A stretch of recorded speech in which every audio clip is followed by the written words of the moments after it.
Un extraverti aurait plus de facilité à convaincre qu'un introverti. Faux! Je te rassure, tout le monde a du boulot.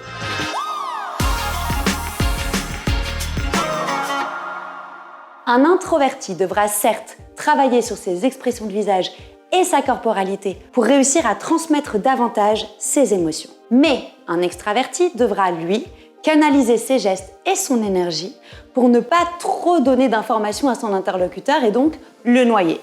Dans la vie professionnelle et personnelle, on doit convaincre en permanence. Yet you all come to us young people for hope. How dare you? Ce qui compte pour convaincre, ce n'est pas ta personnalité, mais ton niveau d'engagement dans ton propos. Imaginons que tu dois convaincre ton conjoint ou ta conjointe sur la destination des prochaines vacances. Si je te dis, je me disais que ça pouvait être intéressant, peut-être qu'on aille à Cuba. On m'a dit qu'il y avait des choses bien à faire, de la plongée. Qu'est-ce que t'en penses? Désolé, vous ne m'avez pas convaincu.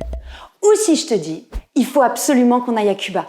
Il y a des plongées sous-marines incroyables, il y a de la danse, tu sais que j'adore la danse. Et puis il y a une culture incroyable à découvrir aussi. On peut pas passer à côté de ça. Alors? Oui. Ce que je veux te dire, c'est que tout dans ta prise de parole compte. Ton débit, j'adore les paysages de Cuba et toi? Ton volume, j'adore les paysages à Cuba! Et toi? Ton articulation, j'adore les paysages à Cuba et toi? Mais aussi tes expressions de visage, tes gestes et bien évidemment les arguments que tu utilises. Pour maximiser tes chances de convaincre ton auditoire, utilise 3 types d'arguments. Des émotions. Imagine la chaleur de Cuba dans le creux de ta nuque. Des exemples concrets. Tu vas pouvoir apprendre à plonger et découvrir la culture cubaine.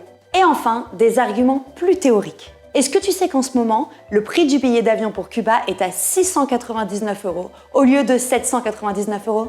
Alors, on part à Cuba ?